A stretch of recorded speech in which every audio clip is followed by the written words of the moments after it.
और मेरे प्यारे भाइयों, तो कैसे हो तुम और तुम्हारे नमूने दोस्त? क्योंकि ये साल है तुम्हारी दोस्ती का आखिरी। स्कूल से बिछड़ने के बाद उनको लेटर वगैरह लिखते रहना। अरे भैया, व्हाट्सएप के जमाने में लेटर कौन लिखता है? अरे लिखते हैं भाई, कुछ लोग लिखते हैं, जैसे कि हमारे लैंचो चाचा लिखते हैं। उन्होंने तो भगवान को ही पत्र लिख दिया। तो यार, आज की कहानी का नाम है ए लेटर टू गॉड, जिसमें एक लैंचो चाचा होते हैं हमारे, जो भगवान को पत्र लिखते हैं। तो चलो कहानी को शुरू करते हैं। पूरे के पूरे वैली पर, यानी कि पूरे के पूरे पहाड़ पर एकमात्र घर था जो कि हमारे लैंचो चाचा का था, जहाँ से तुमको बहती हुई नदियाँ, पके हुए मकई के खेत, जिसमें फूल जो लगे हुए थे वो दिख रहे थे। और ये फूल बता रहे थे कि इस साल मक्के की खेती बहुत ही अच्छी होने वाली है। कमी थी तो बस एक चीज की, एक बौछार बारिश की। जैसे ही एक बौछार बारिश हो जाती, फसल बम बम हो जाता। लेकिन अफसोस, पूरे दिन हमारे लैंचो चाचा नॉर्थ ईस्ट डायरेक्शन में देखते रहे कि कब बारिश होगी, कब बारिश होगी। और देखते ही देखते रात हो गई। और फिर उन्होंने अपनी पत्नी से बोला कि लगता है अब बारिश होने वाली है। उनकी पत्नी रात का खाना बना रही थी और खाना बनाते बनाते कहती है कि अगर भगवान ने चाहा तो बारिश जरूर होगी। उनके बड़े बच्चे खेत में काम कर रहे थे और छोटे बच्चे जो हैं वो घर के आजू बाजू खेल रहे थे। तब तक खाना रेडी हो चुका था और लैंचो की पत्नी जो है वो सबको आवाज देती है, आज सुनते हो, खाना रेडी हो गया है, आ जाओ। खाना खाते समय ही लैंचो ने प्रेडिक्ट किया कि बाहर बड़ी बड़ी बारिश की बूंदें गिर रही हैं। वो भागकर बाहर गया देखने के लिए कि क्या सचमुच में बारिश गिर रही है। तो उसने देखा कि नॉर्थ ईस्ट डायरेक्शन से माउंटेन के ऊपर से बहुत घने काले बादल आ रहे हैं। तेज और ठंडी हवा बह रही है। एकदम अच्छा लग रहा था उसको वो महसूस करके। वो बाहर अपनी बॉडी के ऊपर वो बारिश की बूंदें महसूस करके बहुत ही खुश हो रहा था और खुशी से झूमते हुए घर के अंदर आया और अपनी पत्नी से बोला कि तुम जानती हो, ये जो बारिश की बूंदें गिर रही ना आसमान से, ये बारिश की बूंदें नहीं है, ये न्यू कॉइन्स है, पैसे बरस रहे हैं ऊपर से। ये जो बड़ी बूंदें है ना, ये 10 सेंट की है और ये जो छोटी बूंदें देख रही हो तुम, ये 5 सेंट के हैं। यहाँ पर हमारे लैंचो चाचा जो है ना, वो रेन ड्रॉप्स को पैसे से कंपेयर करते हैं, क्योंकि हर किसान के लिए बारिश पैसे के समान ही होता है। अच्छी बारिश होगी तो अच्छा फसल होगा और अच्छा फसल होगा तो ज्यादा प्रॉफिट होगा।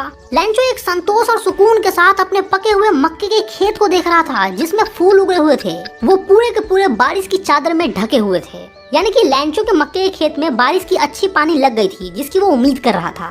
लेकिन अचानक ही तेज हवाएं बहने लगी। बारिश जो है वो हिल स्टॉर्म्स में बदल गई, यानी कि बर्फ के गोले गिरने लगे।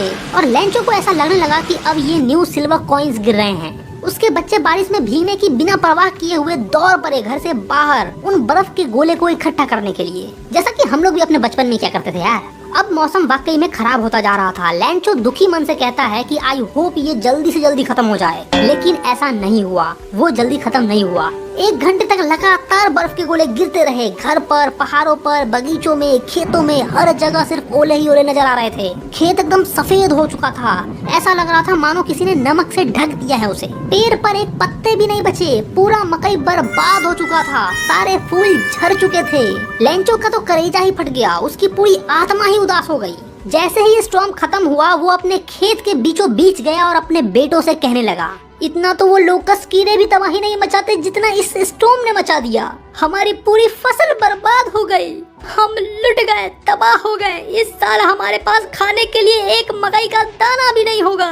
लोकस्ट जो कि एक कीड़ा होता है जो पूरे मकई के खेत को बर्बाद कर देता है, राम जी के घोड़े जैसा कुछ। तो लैंचो वही अपने बेटे से कह रहे हैं कि ये कीड़ा भी उतनी बर्बादी नहीं करता जितना ये बर्फ के गोले ने बर्बाद किया है। ये रात एक दुख भरी रात है। हमारे सारे काम पर पानी फिर गया। यहाँ कोई है भी नहीं जो हमारी मदद कर सकता है। इस साल हम भूखे मरने वाले हैं। मैं तो लुट गया, बर्बाद हो गया है भगवान। पापा, आप चिंता मत करो। जिसका कोई नहीं होता उसका ऊपर वाला होता है। भगवान हमारी जरूर मदद करेंगे। हाँ बेटा, तुम ठीक कह रहे हो। दुखी मत हो। इवन हमारा सब कुछ बर्बाद हो गया, फिर भी तुम याद रखना कि कोई भी इंसान भूखा नहीं मरता है। हाँ बाबा, लोग तो ऐसा ही कहते हैं कि कोई भी भूखा नहीं मरता, तो हम भी भूखे नहीं मरेंगे। लैंचो पूरी रात अपनी एकमात्र आखिरी उम्मीद के बारे में सोचने लगा, जो कि थी भगवान से हेल्प। क्योंकि उसे और हमें भी बचपन से यही बताया गया है कि कोई देखे या ना देखे, लेकिन ऊपर वाला सब देख रहा है। हालांकि लैंचो दिन भर बैल की तरह खेत में खटने वाला इंसान था, लेकिन फिर भी वो थोड़ा बहुत लिखना और पढ़ना जानता था। अगले संडे सुबह होते से ही लैंचो एक लेटर लिखने लगा, जिसे वो खुद टाउन में जाकर और पोस्ट ऑफिस में जमा करने वाला था। ये लेटर किसी और को नहीं लिखा जा रहा था, बल्कि भगवान को लिखा जा रहा था। A letter to God. उसने कुछ ऐसा लिखा, भगवान, यदि आप मेरी सहायता नहीं करोगे तो मुझे और मेरे परिवार को इस साल भूखे रहना होगा। मुझे अपने खेत में फिर से अनाज बोने के लिए और सफल आने तक अपना गुजारा चलाने के लिए 100 पेसोस चाहिए। क्योंकि बर्फ के तूफान के कारण मेरा पूरा खेत जो है वो बर्बाद हो चुका है। और इन्वेलप के ऊपर उसने लिखा टू गॉड, और फिर उस इन्वेलप के अंदर में उस लेटर को डाला और टाउन लेकर गया, पोस्ट ऑफिस गया, वहाँ से स्टैम्प कलेक्ट किया, उस पर चिपकाया और मेल बॉक्स में डाल दिया। पोस्ट ऑफिस का एक कर्मचारी जो कि एक पोस्टमैन था, वो उस लेटर को लेकर हंसते हुए अपने बॉस के पास गया और भगवान को लिखा हुआ पत्र अपने बॉस को दिखाया। सर, मैंने अपने पूरे करियर में ऐसा एड्रेस तो कभी ना देखा ना सुना है सर। देखो, ये तो भगवान को लिखा हुआ पत्र है। पोस्ट मास्टर जो कि एक मोटा इंसान था, उसकी भी हंसी छूट जाती है, लेकिन तुरंत ही वो इस बात को बड़ी गंभीरता से लेता है और टेबल पर लेटर को ठकठकाते हुए कहता है, व्हाट अ फेथ, काश मुझे भी इस इंसान की तरह विश्वास होता जिसने यह पत्र लिखा है। इसने तो भगवान के साथ ही पत्र व्यवहार शुरू कर दिया है। लैंचो का भगवान पर से विश्वास न उठ जाए, इसलिए उसने सोचा कि मुझे शायद इस पत्र का आंसर देना चाहिए, रिप्लाई देना चाहिए। वो पत्र को खोलकर पढ़ता है और रिप्लाई देना चाहता है, लेकिन पत्र को पढ़ने के बाद उसे एहसास हो जाता है कि इसको रिप्लाई देने के लिए सिर्फ इंक और पेपर की जरूरत नहीं पड़ेगी, बल्कि कुछ और भी चाहिए।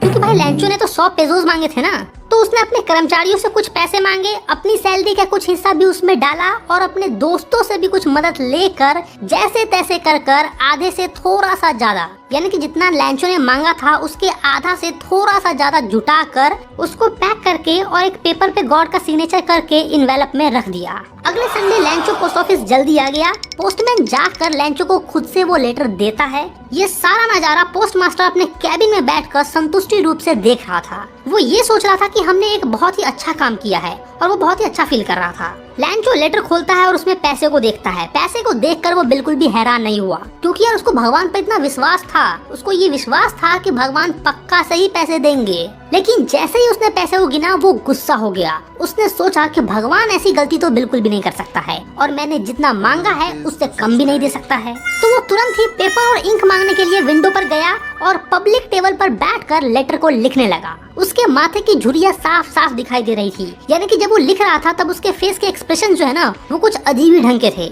और जैसे ही उसने लिखना समाप्त कर लिया, वो खिड़की पे गया, वहाँ से स्टैम्प को खरीदा और उसमें थूक लगाकर और मुट्ठी से दबाकर इन्वेलप पे चिपका दिया। और जैसे ही वो लेटर मेल बॉक्स में गिरा, पोस्टमास्टर गया और उसको खोलकर देखने लगा। उसमें कुछ ऐसा लिखा था, भगवान, वो पैसे जो मैंने आपसे मांगे थे उसमें से केवल 70 पेसोस ही मेरे पास तक पहुँचे हैं। मुझे बाकी के पैसे भेज दीजिए, क्योंकि मुझे उनकी बहुत जरूरत है। लेकिन इस बार बाई पोस्ट नहीं भेजिएगा, क्योंकि पोस्ट ऑफिस के जितने भी कर्मचारी है ना, वो सब के सब धोखेबाजों का एक समूह है।